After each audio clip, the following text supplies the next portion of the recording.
डमरू बाजे भोलेनाथ नाचे, हर हर महादेव गूंजे चारों धाम। भोले की मस्ती में झूमे सारा जहां, बम बम भोले गूंजे शिव का नाम।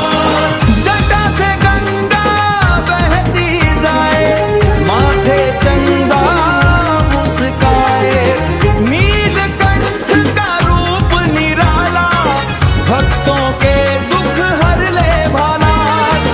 नंदी भी संग संग नाचे, कैलाश पर्वत गाए गान।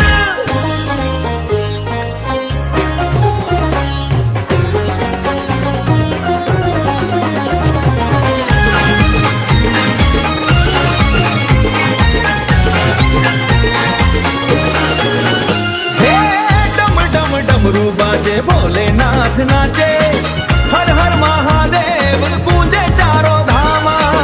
भोले की मस्ती में झूमे सारा जहां, बम बम भोले गूंजे शिव का नाम। सांपों का हार गले में सजे, भस्म रमाए अंग अंगत, त्रिशूल लेकर नाचे शंभू, भक्ति में डूबे सबके संगत। जय शिव शंकर जय त्रिपुरारी, तेरी महिमा